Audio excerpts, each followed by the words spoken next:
ओम नमो भगवते वासुदेवाय। जय श्री कृष्ण। प्रिय भक्तगणों, आइए सुनते हैं श्री विष्णु पुराण की कथा। और वो बोले, गृहस्थ पुरुष को नित्य प्रति देवता, गौ, ब्राह्मण, सिद्धगण, वयोव्रत तथा आचार्य की पूजा करनी चाहिए और दोनों समय संध्या वंदन तथा अग्निहोत्र आदि कर्म करने चाहिए। गृहस्थ पुरुष सदा ही संयम पूर्वक रहकर बिना कहीं से कटे हुए 2 वस्त्र, उत्तम औषधियाँ और गारुण मरकट आदि विष नष्ट करने वाले रत्न धारण करें।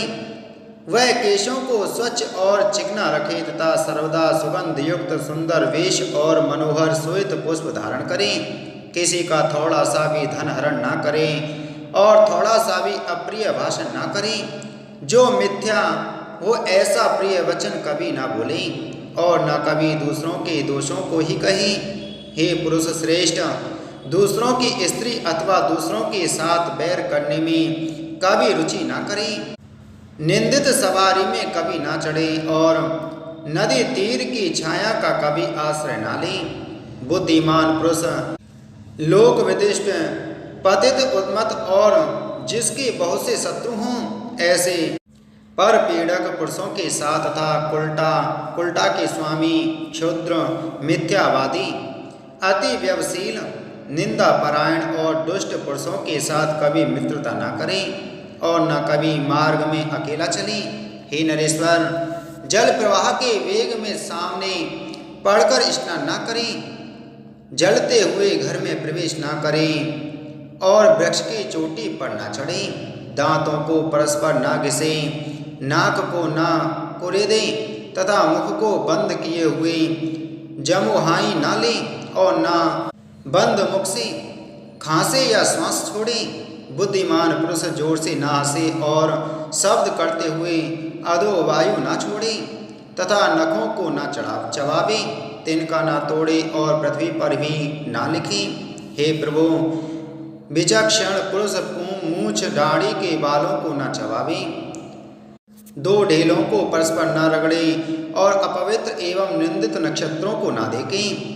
नग्न पर स्त्री को और उदय अथवा अस्त होते हुए सूर्य को न देखें तथा सब और सब गंध से घृणा न करें, क्योंकि सब गंध सोम का अंश है। चौराहा, चैत्य वृक्ष, शमशान, उपवन और दुष्टा स्त्री की समीपता, इन सब का रात्रि के समय सर्वदा त्याग करें।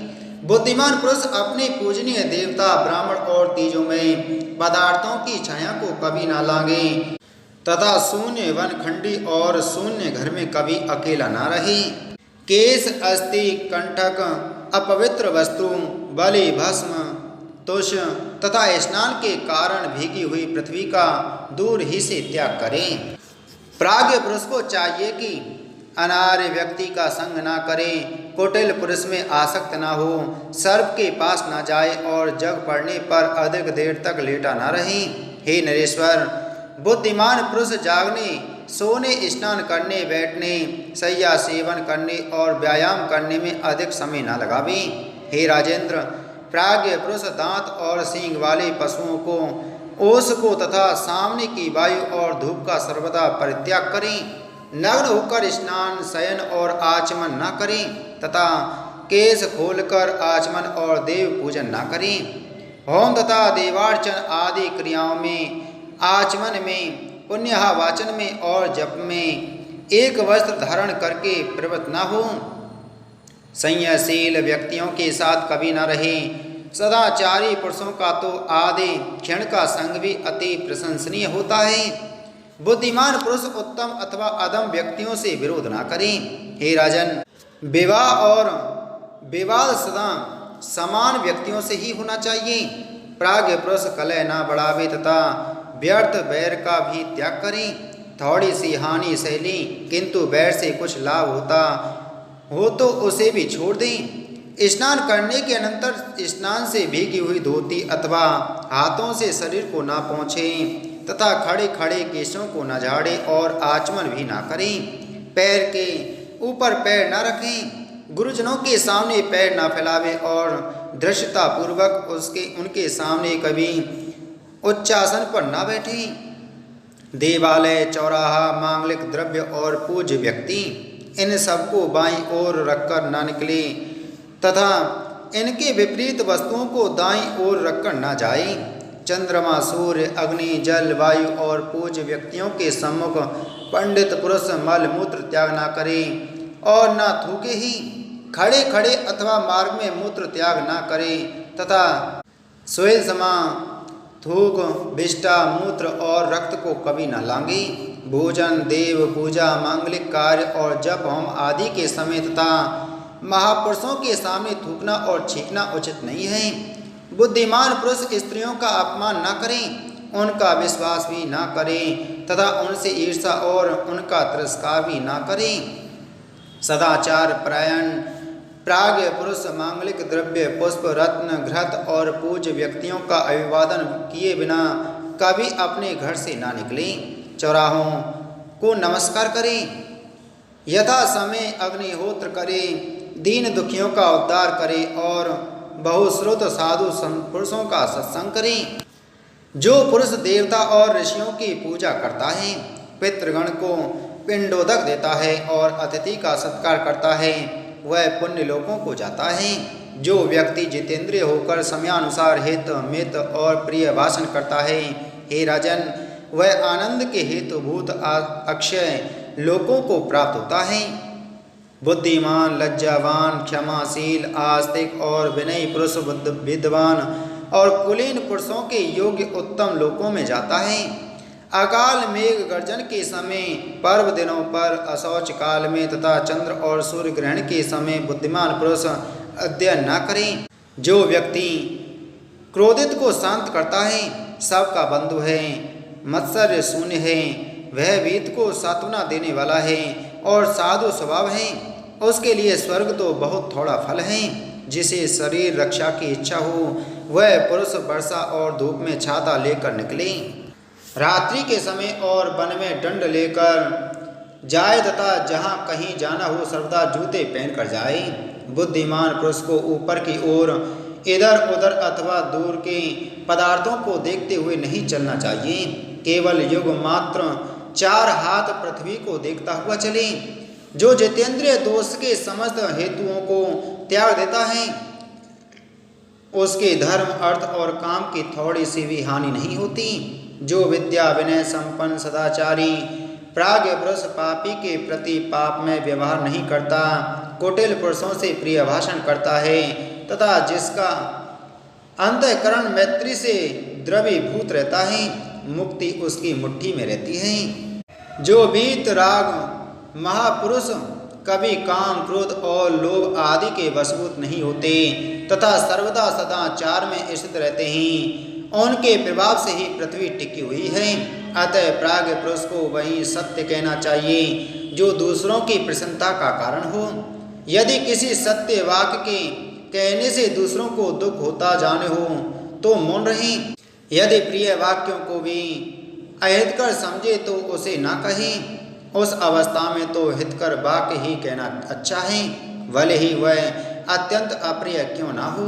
जो कार्य एलोक और परलोक में प्राणियों के हित का साधन हो, मतिमान पुरुष मन, वचन और कर्म से उसी का आचरण करें। और वो बोली, पुत्र के उत्पन्न होने पर पिता को सचैल वस्त्रों सहित स्नान करना चाहिए। उसके पश्चात जात कर्म संस्कार और आभ्युदिक श्राद्ध करने चाहिए। फिर तन्मय भाव से अनन्य चित होकर देवता और पितृगण के लिए क्रमशः दाईं और बाईं ओर बिठाकर 2-2 ब्राह्मणों का पूजन करे और उन्हें भोजन करावे। हे राजन, पूर्व अथवा उत्तर की ओर मुख करके दधि, अक्षत और बद्री फल से बने हुए पिंडों को देव तीर्थ या प्रजापति तीर्थ से दान करें। हे पृथ्वीनाथ, इस आभ्युदिक श्राद्ध से नांदी मुख नामक पितृगण प्रसन्न होते हैं। अतः सब प्रकार की अभिवृद्धि के समय पुरुषों को इसका अनुष्ठान करना चाहिए। कन्या और पुत्र के विवाह में, गृह प्रवेश में, बालकों के नामकरण तथा चूड़ाकरण आदि संस्कारों में, सीमंतोन्नयन संस्कार में और पुत्र आदि के मुख देखने के समय गृहस्थ पुरुष एकाग्र चित्त से नांदी मुख नामक पितृगण का पूजन करें।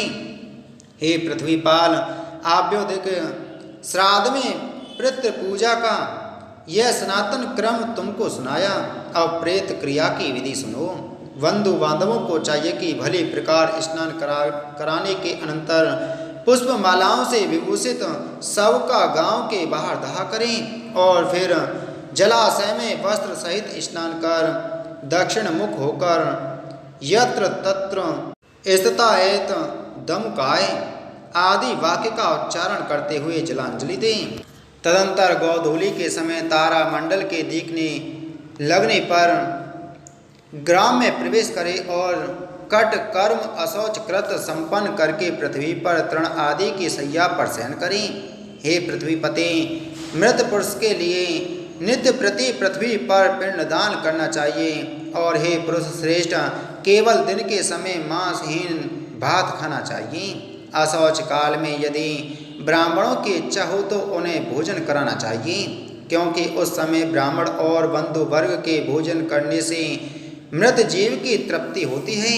अशौच के पहले, तीसरे, सातवें अथवा 9वें दिन वस्त्र त्याग कर और बहिर्देश में स्नान करके तिलोदक दें। हे नृप, अशौच के चौथे दिन अस्थि चयन करना चाहिए। उसके अनंतर अपने सपिंड बंधुजनों का अंश स्पर्श किया जा सकता है। हे राजन, उस समय से समानोदक पुरुष चंदन और पुष्प धारण आदि क्रियाओं के सिवा पंचयज्ञ आदि और सब कर्म कर सकते हैं। भस्म और अस्थि चयन के अनंतर सपिंड पुरुषों द्वारा शैया और आसन का उपयोग तो किया जा सकता है, किंतु स्त्री संसर्ग नहीं किया जा सकता। बालक, देशांतर स्थित व्यक्ति, पतित और तपस्वी के मरने पर तथा जल, अग्नि और उद्वंदन, फांसी लगाने आदि द्वारा आत्मघात करने पर शीघ्र ही अशौच की निवृत्ति हो जाती है। मृतक के कुटुंब का अन्न 10 दिन तक न खाना चाहिए तथा अशौच काल में दान, परिग्रह, होम और स्वाध्याय आदि कर्म भी न करने चाहिए। यह 10 दिन का अशौच ब्राह्मण का है। क्षत्रिय का अशौच 12 दिन और वैश्य का 15 दिन रहता है तथा शूद्र की अशौच शुद्धि 1 मास में होती है। अशौच के अंत में इच्छानुसार अयुग्म 3, 5, 7, 9 आदि ब्राह्मणों को भोजन करावे तथा उनकी उच्चिष्ट झूठन के निकट प्रेत की तृप्ति के लिए कुशा पर पिंडदान करें। अशौच शुद्धि हो जाने पर ब्रह्म भोजन के अनंतर ब्राह्मण आदि चारों वर्णों को क्रमशः जल, वस्त्र, प्रदोत, कोड़ा और लाठी का स्पर्श करना चाहिए। तदंतर ब्राह्मण आदि वर्णों के जो जो जातीय धर्म बतलाए गए हैं उनका आचरण करें और स्वधर्मानुसार उपार्जित जीविका से निर्वाह करें। फिर प्रति मास मृत्यु स्थिति पर एकोदिष्ट श्राद्ध करें। जो आवाहन आदि क्रिया और विश्व देव संबंधी ब्राह्मण के आमंत्रण आदि से रहित होने चाहिए। उस समय 1 अर्ध और 1 पवित्रक देना चाहिए तथा बहुत से ब्राह्मणों के भोजन करने पर भी मृतक के लिए 1 ही पिंड दान करना चाहिए। तदंतर यजमान की अविरम्यताम, ऐसा कहने पर ब्राह्मणगण अविरता स्म ऐसा कहे और फिर पिंडदान समाप्त होने पर अमुकस्य अक्षयमिदमुत्पतिष्ठाम इस वाक्य का उच्चारण करें। इस प्रकार 1 वर्ष तक प्रति मास एकोदिष्ट कर्म करने का विधान है। हे राजेंद्र, वर्ष के समाप्त होने पर सपिंडीकरण करें। उसकी विधि सुनो। हे पार्थिव, इस सपिंडीकरण कर्म को भी 1 वर्ष 6 मास अथवा 12 दिन के अनंतर एकोदिष्ट श्राद्ध की विधि से ही करना चाहिए। इसमें तिल, गंध और जल से युक्त 4 पात्र रखें। इनमें से 1 पात्र मृत पुरुष का होता है तथा 3 पितृगण के होते हैं। फिर मृत पुरुष के पात्र स्थित जल आदि से पितृगण के पात्रों का सिंचन करें। इस प्रकार मृत पुरुष को पितृत्व प्राप्त हो जाने पर संपूर्ण श्राद्ध धर्मों के द्वारा उस मृत पुरुष से ही आरंभ कर पितृगण का पूजन करें। हे राजन, पुत्र, पौत्र, प्रपौत्र, भाई, भतीजा अथवा अपनी सपिंड संतति में उत्पन्न हुआ पुरुष ही श्राद्ध आदि क्रिया करने का अधिकारी होता है। यदि इन सब का अभाव हो तो समानोदक की संतति अथवा मातृ पक्ष के सपिंड अथवा समानोदक को इसका अधिकार है। हे राजन, मातृकुल और पितृकुल दोनों के नष्ट हो जाने पर स्त्री ही इस क्रिया को करे, अथवा यदि स्त्री भी ना हो तो साथियों में से ही कोई करे, या बांधवहीन मृतक के धन से राजा ही उसके संपूर्ण प्रेत कर्म करे। संपूर्ण प्रेत कर्म 3 प्रकार के हैं: पूर्व कर्म, मध्यम कर्म तथा उत्तर कर्म। इनके पृथक पृथक लक्षण सुनो। दाह से लेकर जल और शस्त्र आदि के स्पर्श पर्यंत जितने कर्म हैं उनको पूर्व कर्म कहते हैं, तथा प्रत्येक मास में जो एकोदिष्ट श्राद्ध किया जाता है वह मध्यम कर्म कहलाता है। और हे नृप, सपिंडीकरण के पश्चात मृतक व्यक्ति के पितृत्व को प्राप्त हो जाने पर जो पितृकर्म किए जाते हैं वे उत्तर कर्म कहलाते हैं। माता पिता सपिंड समानोदक समूह के लोग अथवा उसके धन का अधिकारी राजा पूर्व कर्म कर सकते हैं, किंतु उत्तर कर्म केवल पुत्र, दौहित्र आदि अथवा उनकी संतान को ही करना चाहिए। हे राजन, प्रति वर्ष मरण दिन पर स्त्रियों का भी उत्तर कर्म एकोदिष्ट श्राद्ध की विधि से अवश्य करना चाहिए। अतः अनग उन उत्तर क्रियाओं को जिसको जिस विधि से करना चाहिए वह सुनो। और बोले, हे राजन, श्रद्धा सहित श्राद्ध कर्म करने से मनुष्य ब्रह्मा, इंद्र, रुद्र, अश्विनी कुमार, सूर्य, अग्नि, वसुगण, मरुदगण, विश्वदेव, पितृगण, पक्षी, मनुष्य, पशु, सरीसृप, ऋषिगण तथा भूतगण आदि संपूर्ण जगत को प्रसन्न कर देता है। हे नरेश्वर, प्रत्येक मास के कृष्ण पक्ष की पंचदशी, अमावस्या और अष्टका, हेमंत और शिशिर ऋतुओं के 4 महीनों की शुक्लाष्टमियों पर श्राद्ध करें। यह नित्य श्राद्ध काल है। अब काम्य श्राद्ध का काल बतलाता हूँ, श्रवण करो। जिस समय श्राद्ध योग पदार्थ या किसी विशिष्ट ब्राह्मण को घर में आया जाने, अथवा जब उत्तरायण या दक्षिणायन का आरंभ या व्यतिपात हो, तब काम्य श्राद्ध का अनुष्ठान करें।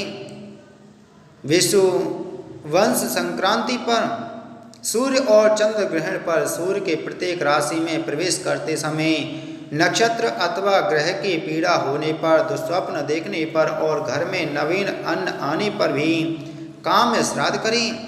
जो अमावस्या, अनुराधा, विशाखा या स्वाति नक्षत्र युक्ता हो उसमें श्राद्ध करने से पितृगण 8 वर्ष तक तृप्त रहते हैं, तथा जो अमावस्या, पुष्य, आद्रा या पुनर्वसु नक्षत्र युक्त हो उसमें पूजित होने से पितृगण 12 वर्ष तक तृप्त रहते हैं। जो पुरुष पितृगण और देवगण को तृप्त करना चाहते हों उनके लिए धनिष्ठा, पूर्वा भाद्रपदा अथवा सतविषा नक्षत्र युक्त अमावस्या अति दुर्लभ है। हे पृथ्वीपति, जब अमावस्या इन 9 नक्षत्रों से युक्त होती है उस समय किया हुआ श्राद्ध पितृगण को अत्यंत तृप्तिदायक होता है। इनके अतिरिक्त पितृभक्त इला पुत्र महात्मा पुरुरवा के अति नवीन विनीत भाव से पूछने पर श्री सनत कुमार जी ने जिनका वर्णन किया था वे अन्य तिथियां भी सुनो। श्री सनत कुमार जी बोले, वैशाख मास की शुक्ला तृतीया, कार्तिक शुक्ला नवमी, भाद्रपद कृष्णा त्रयोदशी तथा माघ मास की अमावस्या, इन 4 तिथियों को पुराणों में युगादा कहा है। ये चारों तिथियां अत्यंत पुण्यदायिनी हैं। चंद्रमा या सूर्य के ग्रहण के समय 3 अष्टकाओं में अथवा उत्तरायण या दक्षिणायन के आरंभ में जो पुरुष एकाग्र चित्त से पितृगण को तिल सहित जल भी दान करता है वह मानो 1 सहस्त्र वर्ष के लिए श्राद्ध कर देता है। यह परम रहस्य स्वयं पितृगण भी कहते हैं।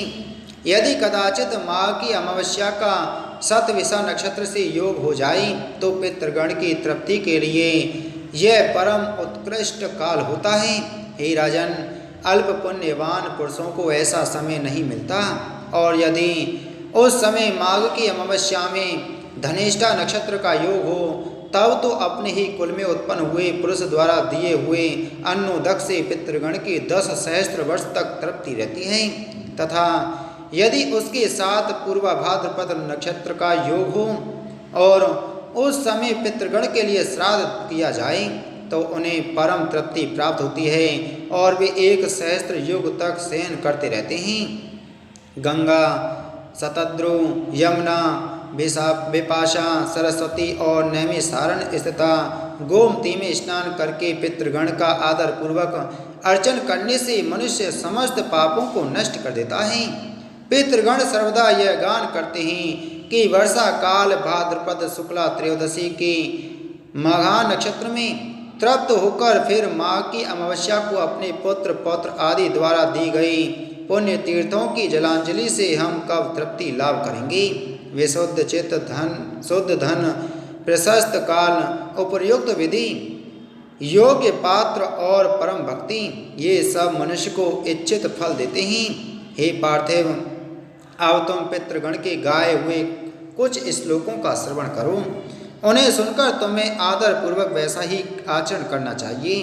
पितृगण कहते हैं, हमारे कुल में क्या कोई ऐसा मतिमान धन्य पुरुष उत्पन्न होगा जो वित्त लोलुपता को छोड़कर हमें पिंडदान देगा, जो संपत्ति होने पर हमारे उद्देश्य से ब्राह्मणों को रत्न, वस्त्र, यान और संपूर्ण भोजन सामग्री देगा, अथवा अन्न वस्त्र मात्र वैभव होने से जो श्राद्ध काल में भक्ति विनम्र जिससे उत्तम ब्राह्मण को यथाशक्ति अन्न ही भोजन कराएगा, या अन्नदान में भी असमर्थ होने पर जो ब्राह्मण श्रेष्ठों को कच्चा धान्य और थोड़ी सी दक्षिणा ही देगा, और यदि इसमें भी असमर्थ होगा तो किन्हीं द्विज श्रेष्ठ को प्रणाम कर 1 मुट्ठी तिल ही देगा, अथवा हमारे उद्देश्य से पृथ्वी पर भक्ति विनम्र चित्त से 7-8 तिलों से युक्त जलांजलि ही देगा, और यदि इसका भी अभाव होगा तो कहीं न कहीं से 1 दिन का चारा लाकर प्रीति और श्रद्धा पूर्वक हमारे उद्देश्य से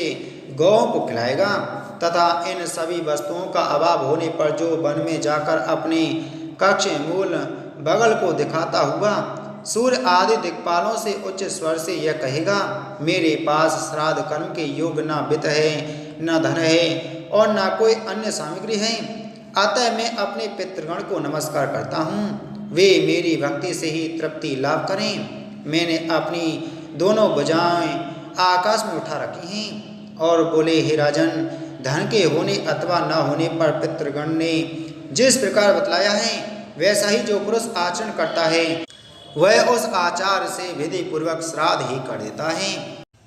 और वो बोले, हे राजन, श्राद्ध काल में जैसे गुणशील ब्राह्मणों को भोजन कराना चाहिए वह बतलाता हूँ, सुनो। तृणाचिकेत, त्रिमधु, त्रिसुपर्ण, 6 वेदांगों के जानने वाली, वेदवेत्ता, श्रोत्रिय, योगी और ज्येष्ठ सामग तथा ऋतिक, भाणजे, दोहित्र, जमाता, ससुर, मामा, तपस्वी, पंच आग्नि तपने वाले, शिष्य संबंधी और माता पिता के प्रेमी, इन ब्राह्मणों को श्राद्ध कर्म में नियुक्त करें। इनमें से तृणाचिकेत आदि पहले कहे हुओं को पूर्व काल में नियुक्त करे और ऋत्विक आदि पीछे बतलाए हुओं को पितरों की तृप्ति के लिए उत्तर कर्म में भोजन करावे। मित्रघाती, स्वभाव से ही विकृत नखों वाला, नपुंसक, काले दांतों वाला, कन्यागामी, अग्नि और वेद का त्याग करने वाला, सोम रस बेचने वाला, लोक निंदित, चोर, चुगलखोर, ग्राम पुरोहित, वेतन लेकर पढ़ाने वाला अथवा पढ़ने वाला, पुनर्विवाहिता का पति, माता पिता का त्याग करने वाला, शूद्र की संतान का पालन करने वाला, शूद्रा का पति तथा देवोपजीवी ब्राह्मण श्राद्ध में निमंत्रण देने योग्य नहीं हैं। श्राद्ध के पहले दिन बुद्धिमान पुरुष, श्रोत्रिय आदि विहित ब्राह्मणों को निमंत्रण करें और उनसे यह कहते कि आपको पितृ श्राद्ध में और आपको विश्वदेव श्राद्ध में नियुक्त होना है। उन निमंत्रित ब्राह्मणों के सहित श्राद्ध करने वाला पुरुष उस दिन क्रोध आदि तथा स्त्री गमन और परिश्रम आदि न करें, क्योंकि श्राद्ध करने में यह महान दोष माना गया है। श्राद्ध में निमंत्रित होकर या भोजन करके अथवा निमंत्रित करके या भोजन कराकर जो पुरुष स्त्री प्रसंग करता है वह अपने पितृगण को मानो वीर के कुंड में डुबोता है। अतः श्राद्ध के प्रथम दिन पहले तो उपरोक्त गुण विशिष्ट द्विज श्रेष्ठों को निमंत्रित करें, और यदि उस दिन कोई अनिमंत्रित तपस्वी ब्राह्मण घर आ जाए तो उन्हें भी भोजन करावें। घर आए हुए ब्राह्मणों का पहले पाद शुद्धि आदि से सत्कार करें, फिर हाथ धोकर उन्हें आचमन कराने के अनंतर आसन पर बिठावें। अपनी सामर्थ्य अनुसार पितृगण के लिए अयुग्म और देवगण के लिए युग्म ब्राह्मण नियुक्त करें, अथवा दोनों पक्षों के लिए एक एक ब्राह्मण की ही नियुक्ति करें। और इसी प्रकार वैश्वदेव के सहित माता में श्राद्ध करें, अथवा पितृपक्ष और माता में पक्ष दोनों के लिए भक्ति पूर्वक एक ही वैश्वदेव श्राद्ध करें। देव पक्ष के ब्राह्मणों को पूर्वाभिमुख बिठाकर और पितृपक्ष तथा माता में पक्ष के ब्राह्मणों को उत्तर मुख बिठाकर भोजन करावें। हे नृप, कोई तो पितृपक्ष और माता में पक्ष के श्राद्धों को अलग अलग करने के लिए कहते हैं, और कोई महर्षि दोनों का एक साथ एक पाक में ही अनुष्ठान करने के पक्ष में है। विज्ञ व्यक्ति प्रथम निमंत्रित ब्राह्मणों के बैठने के लिए कुशा बिछाकर फिर अर्धदान आदि से विधि पूर्वक पूजा कर उनकी अनुमति से देवताओं का आह्वान करें। तदंतर श्राद्ध विधि को जानने वाला पुरुष यव मिश्रित जल से देवताओं को अर्धदान करे और उन्हें विधि पूर्वक धूप दीप गंध तथा माला आदि निवेदन करें। ये समस्त उपचार पितृगण के लिए अपसभ्य भाव से निवेदन करें, और फिर ब्राह्मणों की अनुमति से दो भागों में बांटे हुए कुशाओं का दान करके मंत्रोच्चारण पूर्वक पितृगण का आह्वान करें, तथा हे राजन, अब सभ्य भाव से तिलोक दक से अर्ध आदि दें। हे नृप, उस दिन यदि कोई भूखा पथिक अतिथि रूप से आ जाए तो निमंत्रित ब्राह्मणों की आज्ञा से उसे भी यथेच भोजन करावें। अनेक अज्ञात स्वरूप योगी गण मनुष्यों के कल्याण की कामना से नाना रूप धारण कर पृथ्वी तल पर विचरते रहते हैं। अतः विज्ञ पुरुष श्राद्ध काल में आए हुए अतिथि का अवश्य सत्कार करें। हे नरेंद्र, उस समय अतिथि का सत्कार न करने से वह श्राद्ध क्रियाओं के संपूर्ण फल को नष्ट कर देता है। हे पुरुष श्रेष्ठ, तदंतर उन ब्राह्मणों की आज्ञा से शाक और लवणहीन अन्न से अग्नि में 3 बार आहुति दें। हे राजन, उनमें से अग्नि कव्यवाहनाय स्वाहा इस मंत्र से पहली आहुति सोमाय पितृमते स्वाहा, इससे दूसरी, और वैवस्वताय स्वाहा इस मंत्र से तीसरी आहुति दें। तदंतर आहुतियों से बचे हुए अन्न को थोड़ा थोड़ा सब ब्राह्मणों के पात्रों में परोस दें। फिर रुचि के अनुकूल अति संस्कार युक्त मधुर अन्न सबको परोसे और अति मृदुल वाणी से कहे कि आप भोजन कीजिए। फिर ब्राह्मणों को भी तदगत चित और मौन होकर प्रसन्न मुख से सुखपूर्वक भोजन करना चाहिए, तथा यजमान को क्रोध और उतावलेपन को छोड़कर भक्ति पूर्वक परोसते रहना चाहिए। फिर रक्षोघ्न मंत्र का पाठ कर श्राद्ध भूमि पर तिल छिड़के तथा अपने पितृ रूप से उन द्विज श्रेष्ठों का ही चिंतन करें और कहे कि इन ब्राह्मणों के शरीरों में स्थित मेरे माता पितामह और प्रपितामह आदि आज तृप्ति लाभ करें। होम द्वारा सबल होकर मेरे पितामह और प्रपितामह आज तृप्ति लाभ करें। मैंने जो पृथ्वी पर पिंडदान किया है उससे मेरे पितामह और प्रपितामह तृप्ति लाभ करें। श्राद्ध रूप से कुछ भी निवेदन न कर सकने के कारण मैंने भक्ति पूर्वक जो कुछ कहा है उस मेरे भक्ति भाव से ही मेरे पितामह और प्रपितामह तृप्ति लाभ करें। मेरे माता में नाना, उनके पिता और उनके भी पिता तथा विश्व देवगण परम तृप्ति लाभ करें तथा समस्त राक्षसगण नष्ट हों। यहाँ समस्त हव्य कव्य के भोक्ता यज्ञेश्वर भगवान हरि विराजमान हैं। अतः उनकी सन्निधि के कारण समस्त राक्षस और असुरगण यहाँ से तुरंत भाग जाएं। तदंतर ब्राह्मणों के तृप्त हो जाने पर थोड़ा सा अन्न पृथ्वी पर डालें और आचमन के लिए उन्हें एक एक बार और जल दें। फिर भली प्रकार तृप्त हुए उन ब्राह्मणों की आज्ञा होने पर समाहित चित्त से पृथ्वी पर अन्न और तिल के पिंड दान करें और पितृ तीर्थ से तिल युक्त जलांजलि दें तथा माता में आदि को भी उस पितृ तीर्थ से ही पिंड दान करें। ब्राह्मणों के उच्चेष्ट झूठन के निकट दक्षिण की ओर अग्रभाग करके बिछाए हुए कुशाओं पर पहले अपने पिता के लिए पुष्प धूप आदि से पूजित पिंड दान करें। तत्पश्चात एक पिंड पितामह के लिए और एक प्रपितामह के लिए दें और फिर कुशाओं के मूल में हाथ में लगे अन्न को पहुँचकर लेब भाग भुजस्त्रप्यंताम ऐसा उच्चारण करते हुए लेब भोजी पितृगण को तृप्त करें। इसी प्रकार गंध और माला आदि युक्त पिंडों से माता में आदि का पूजन कर फिर द्विज श्रेष्ठों को आचमन करावें। और ही नरेश्वर, इसके पीछे भक्ति भाव से तन्मय होकर पहले पितृपक्षीय ब्राह्मणों का सुस्वधा यह आशीर्वाद ग्रहण करता हुआ यथाशक्ति दक्षिणा दें। फिर वैश्वदैविक ब्राह्मणों के निकट जा उन्हें दक्षिणा देकर कहे कि इस दक्षिणा से विश्व देवगण प्रसन्न हों। उन ब्राह्मणों के तथास्तु कहने पर उनसे आशीर्वाद के लिए प्रार्थना करें और फिर पहले पितृपक्ष के और पीछे देव पक्ष के ब्राह्मणों को विदा करें। विश्व देवगण के सहित माता में आदि के श्राद्ध में भी ब्राह्मण भोजन दान और विसर्जन आदि की यही विधि बतलाई गई है। पितृ और माता में दोनों ही पक्षों के श्राद्धों में पाद शौच आदि सभी कर्म पहले देव पक्ष के ब्राह्मणों के करें, परंतु विदा पहले पितृपक्षीय अथवा माता में पक्षीय ब्राह्मणों की ही करें। तदंतर प्रीति वचन और सम्मान पूर्वक ब्राह्मणों को विदा करें और उनके जाने के समय द्वार तक उनके पीछे पीछे जाएं तथा जब वे आज्ञा दें तो लौट जावें। फिर विज्ञ पुरुष वैश्वदेव नामक नित्य कर्म करें और अपने पूज्य पुरुष बंधुजन तथा भृत्यगण के सहित स्वयं भोजन करें।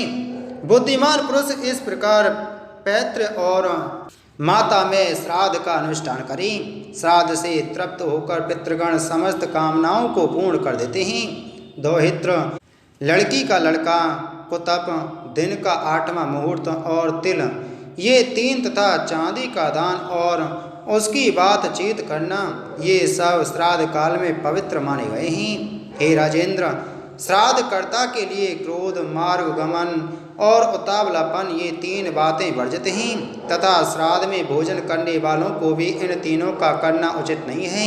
हे राजन, श्राद्ध करने वाले पुरुष से विश्व देवगण, पितृगण, माता में तथा कुटुंबीजन सभी संतुष्ट रहते हैं। हे भूपाल, पितृगण का आधार चंद्रमा है और चंद्रमा का आधार योग है, इसलिए श्राद्ध में योगी जन को नियुक्त करना अति उत्तम है। हे राजेंद्र, यदि श्राद्ध भोजी 1 सहस्त्र ब्राह्मणों के सम्मुख एक योगी भी हो तो वह यजमान के सहित उन सबका उद्धार कर देता है। और बोले, हवि, मत्स्य, शशक, खरगोश, नकुर, सूकर, छाग, कस्तूरिया मृग, कृष्ण मृग, गवय, वन गाय और मेष के मांसों से तथा गव्य गौ के दूध, घी आदि से पितृगण क्रमश 1-1 मास अधिक तृप्ति लाभ करते हैं और बांद्री नस पक्षी के मांस से सदा तृप्त रहते हैं। हे नरेश्वर, श्राद्ध कर्म में गैंडे का मांस, काल शाक और मधु अत्यंत प्रशस्त और अत्यंत तृप्तिदायक हैं। हे पृथ्वीपते, जो पुरुष गया में जाकर श्राद्ध करता है उसका पितृगण को तृप्ति देने वाला वह जन्म सफल हो जाता है। हे पुरुष श्रेष्ठ, देवधान्य, नीवार और श्याम तथा श्वेत वर्ण के श्यामाक, सावा एवं प्रधान प्रधान वनौषधियाँ श्राद्ध के उपयुक्त द्रव्य हैं। जौ, कांगनी, मूंग, गेहूँ, धान, तिल, मटर, कचनार और सरसों, इन सबका श्राद्ध में होना अच्छा है। हे राजेश्वर, जिस अन्न से नवान यज्ञ न किया गया हो तथा बड़े उड़द, छोटे उड़द, मसूर, कद्दू, गाजर, प्याज, सलजम, गंधारक, सिविल साली विशेष, बिना तुस के गिरे हुए धान्य का आटा, ऊसर भूमि में उत्पन्न हुआ लवण, हींग आदि कुछ कुछ लाल रंग की वस्तुएं, प्रत्यक्ष लवण और कुछ अन्य वस्तुएं जिनका शास्त्र में विधान नहीं है, श्राद्ध कर्म में त्याज्य हैं। हे राजन, जो रात्रि के समय लाया गया हो, अप्रतिष्ठित जलाशय का हो, जिसमें गौ तृप्त ना हो सकती हो, ऐसे गड्ढे का अथवा दुर्गंध या फैन युक्त जल श्राद्ध के योग्य नहीं होता। एक खुर वालों का, ऊँटनी का, भेड़ का, मृगी का तथा भैंस का दूध श्राद्ध कर्म में काम में न लावें।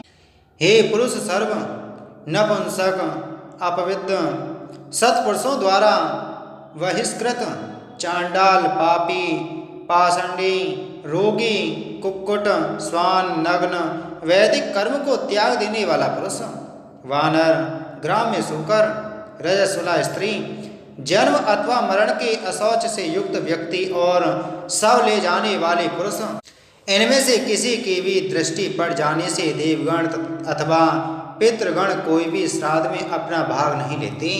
अतः किसी घिरे हुए स्थान में श्रद्धा पूर्वक श्राद्ध कर्म करें तथा पृथ्वी में तिल छिड़क कर राक्षसों को निवृत्ति कर दें। हे राजन, श्राद्ध में ऐसा अन्न न दें जिसमें नख, केश या कीड़े आदि हों, या जो निचोड़ कर निकाले हुए रस से युक्त हो या बासी हो। श्राद्ध युक्त व्यक्तियों द्वारा नाम और गोत्र के उच्चारण पूर्वक दिया हुआ अन्न पितृगण को वे वैसे आहार के योग्य होते हैं, वैसा ही होकर उन्हें मिलता है। हे राजन, इस संबंध में एक गाथा सुनी जाती है जो पूर्व काल में मनु पुत्र महाराज इक्ष्वाकु के प्रति पितृगण ने कलाप उपवन में कही थी। क्या हमारे कुल में ऐसे सन्मार्गशील व्यक्ति होंगे जो गया में जाकर हमारे लिए आदर पूर्वक पिंडदान करेंगे?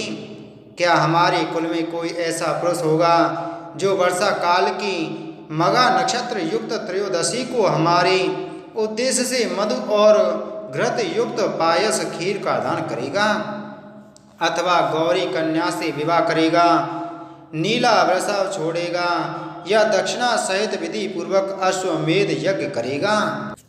श्री पराशर जी बोले, हे मैत्रेय, पूर्व काल में महात्मा सागर से उनके पूछने पर भगवान और ने इस प्रकार गृहस्थ के सदाचार का निरूपण किया था। हे द्विज, मैंने भी तुमसे इसका पूर्णतया वर्णन कर दिया। कोई भी पुरुष सदाचार का उल्लंघन करके सद्गति नहीं पा सकता। श्री मैत्रेय जी बोले, भगवान, नपुंसक, अपविद्ध और रजस्वला आदि को तो मैं अच्छी तरह जानता हूँ, किंतु यह नहीं जानता कि नग्न किसको कहते हैं। अतः इस समय मैं नग्न के विषय में जानना चाहता हूँ। नग्न कौन है और किस प्रकार के आचरण वाला पुरुष नग्न संज्ञा प्राप्त करता है? हे धर्मात्माओं में श्रेष्ठ, मैं आपके द्वारा नग्न के स्वरूप का यथावत वर्णन सुनना चाहता हूँ, क्योंकि आपको कोई भी बात अवेदित नहीं है। श्री पराशर जी बोले, हे द्विज, ऋग, साम और यजु यह वेदत्रीय वर्णों का आवरण स्वरूप है। जो पुरुष मोह से इसका त्याग कर देता है वह पापी नग्न कहलाता है। हे ब्राह्मण, समस्त वर्णों का संवरण ढकने वाला वस्त्र वेदत्रय ही है, इसलिए उसका त्याग कर देने पर पुरुष नग्न हो जाता है, इसमें कोई संदेह नहीं। हमारे पितामह धर्मज्ञ वशिष्ठ जी ने इस विषय में महात्मा भीष्म जी से जो कुछ कहा था वह श्रवण करो। हे मैत्रेय, तुमने जो मुझसे नग्न के विषय में पूछा है, इस संबंध में भीष्म जी के प्रति वर्णन करते समय मैंने भी महात्मा वशिष्ठ जी का कथन सुना था। पूर्व काल में किसी समय 100 दिव्य वर्ष तक देवता और असुरों का परस्पर युद्ध हुआ। उसमें हाद प्रवृत्ति दैत्यों द्वारा देवगण पराजित हुए। अतः देवगण ने क्षीर सागर के उत्तरीय तट पर जाकर तपस्या की और भगवान विष्णु की आराधना के लिए उस समय इस स्तव का गान किया। देवगण बोले, हम लोग लोकनाथ भगवान विष्णु की आराधना के लिए जिस वाणी का उच्चारण करते हैं उससे वे आदि पुरुष श्री विष्णु भगवान प्रसन्न हों। जिन परमात्मा से संपूर्ण भूत उत्पन्न हुए हैं और जिनमें वे सब अंत में लीन हो जाएंगे, संसार में उनकी स्तुति करने में कौन समर्थ है? हे प्रभु, यद्यपि आपका यथार्थ स्वरूप वाणी का विषय नहीं है, तो भी शत्रुओं के हाथ से विध्वस्त होकर पराक्रमहीन हो जाने के कारण हम अभय प्राप्ति के लिए आपकी स्तुति करते हैं। पृथ्वी, जल, अग्नि, वायु, आकाश, अंतःकरण, मूल प्रकृति और प्रकृति से परे पुरुष, ये सब आप ही हैं। हे सर्वभूतात्मन, ब्रह्मा से लेकर स्तंभ पर्यंत स्थान और काल आदि भेद युक्त यह मूर्तामूर्त पदार्थ में संपूर्ण प्रपंच आप ही का शरीर है। आपके नाभि कमल से विश्व के उपकारार्थ प्रकट हुआ जो आपका प्रथम रूप है। हे ईश्वर, उस ब्रह्म स्वरूप को नमस्कार है। इंद्र, सूर्य, रुद्र, वसु, अश्विनी कुमार, मरुदगण और सोम आदि वेद युक्त हम लोग भी आप ही का एक रूप हैं। अतः आपके उस देव स्वरूप को नमस्कार है। हे गोविंद, जो दम्भमयी, अज्ञानमयी तथा तितिक्षा और दम्भ से शून्य है, आपकी उस दैत्य मूर्ति को नमस्कार है। जिस मंद सत्व स्वरूप में हृदय की नाड़ियाँ अत्यंत ज्ञान वाहिनी नहीं होती तथा जो शब्द आदि विषयों का लोपी होता है, आपके उस यक्ष रूप को नमस्कार है। हे पुरुषोत्तम, आपका जो क्रूरता और माया से युक्त घोर तमोमय रूप है, उस राक्षस स्वरूप को नमस्कार है। हे जनार्दन, जो स्वर्ग में रहने वाले धार्मिक जनों के याग आदि सदकर्मों के फल सुख आदि की प्राप्ति कराने वाला आपका धर्म नामक रूप है, उसे नमस्कार है। जो जल, अग्नि आदि गमनीय स्थानों में जाकर भी सर्वदा निर्लिप्त और प्रसन्नता में रहता है, वह सिद्ध नामक रूप आप ही का है। ऐसे सिद्ध स्वरूप आपको नमस्कार है। हे हरे, जो अक्षमा का आश्रय अत्यंत क्रूर और कामोपभोग में समर्थ आपका द्विजीव दो जीव वाला रूप है, उन नाग स्वरूप आपको नमस्कार है। हे विष्णु, जो ज्ञान व शांत, दोष रहित और कलमशहीन है, उस आपके मुनिमय स्वरूप को नमस्कार है।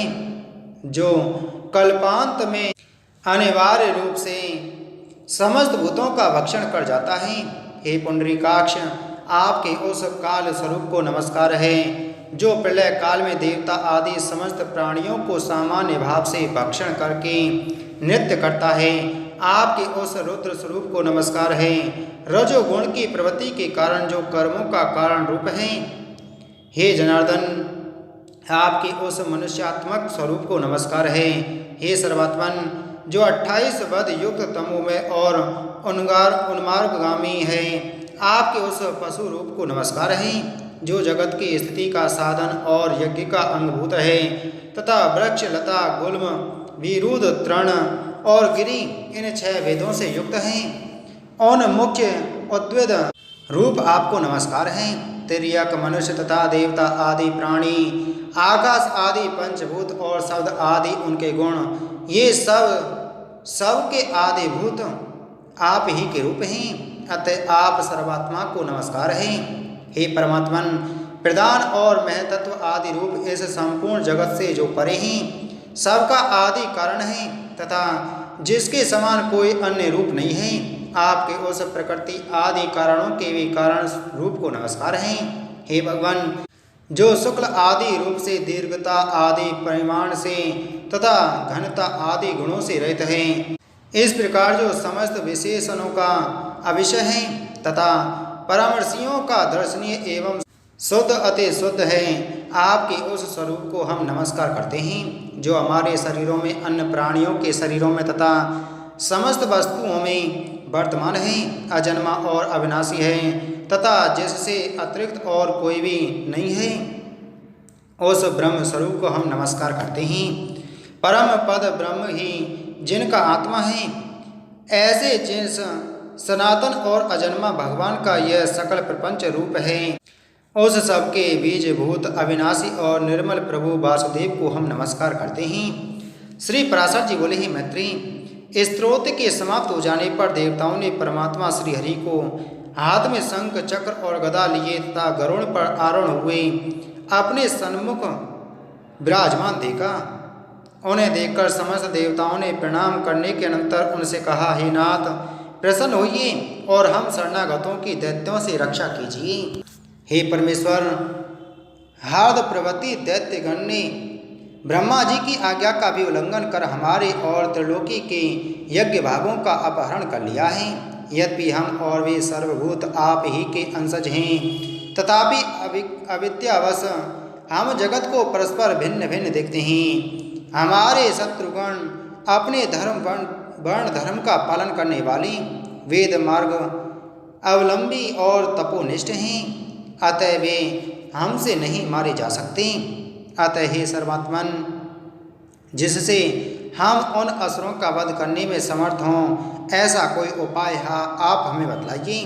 श्री पराशर जी बोले, उनके ऐसा कहने पर भगवान विष्णु ने अपने शरीर से माया मोह को उत्पन्न किया और उसे देवताओं को देकर कहा, यह माया मोह उन संपूर्ण दैत्य गणों को मोहित कर देगा, तब वे वेद मार्ग का उल्लंघन करने से तुम लोगों से मारे जा सकेंगे। हे देवगण, जो कोई देवता अथवा दैत्य ब्रह्मा जी के कार्य में बाधा डालते हैं, वे सृष्टि की रक्षा में तत्पर मेरे बद्ध होते हैं। अतः हे देवगण, अब तुम जाओ, डरो मत। यह माया मोह आगे से जाकर तुम्हारा उपकार करेगा। श्री पराशर जी बोले, भगवान की ऐसी आज्ञा होने पर देवगण उन्हें प्रणाम कर जहाँ से आए थे वहाँ चले गए, तथा उनके साथ माया मोह भी जहाँ असुरगण थे वहाँ गया। इसी के साथ आज की हमारी श्री विष्णु महापुराण की कथा संपूर्ण हुई। बोल विष्णु पुराण की जय, बोल विष्णु भगवान की जय।